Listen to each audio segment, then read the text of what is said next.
今晚整呢個沙爹肉片，歡迎嚟到 Super 廚房，請點讚、分享同埋訂閱。豬肉喺街市買返嚟之後，清洗乾淨，用刀將豬肉切一片片，然後放入醃料醃佢大約10分鐘。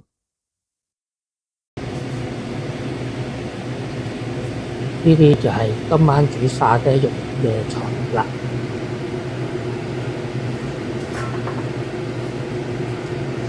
開大火落油，放啲薑片落去，將薑片爆香。將薑片爆香後，放入已醃好嘅豬肉，跟住用筷子將佢鬆開。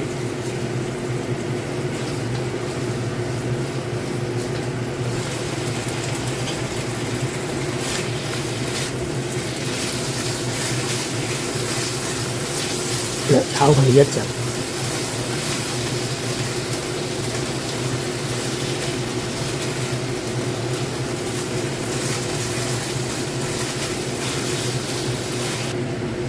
見到啲肉片都煎到差唔多7至8成，咁我哋就放入2茶匙嘅沙爹醬。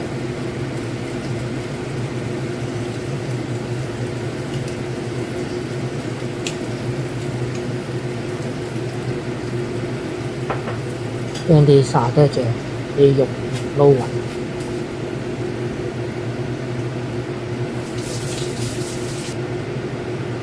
加入少少水，將佢炒一陣，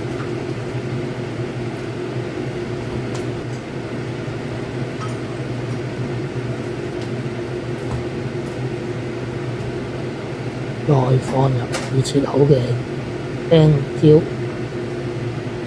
用鑊鏟將佢兜勻，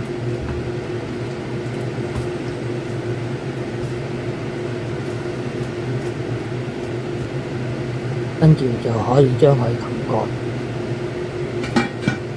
焗佢大約2-3分鐘。話咁快已經過咗2-3分鐘啦，開個蓋，較細火，鑊鏟將佢兜勻。咁樣就可以將佢畢起啦。一碗十分惹味嘅沙爹肉片，咁樣就完成咗啦。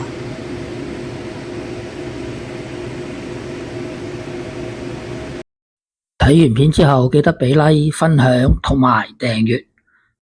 我仲有大量嘅煮餸影片，可以登入下邊 info box 參觀。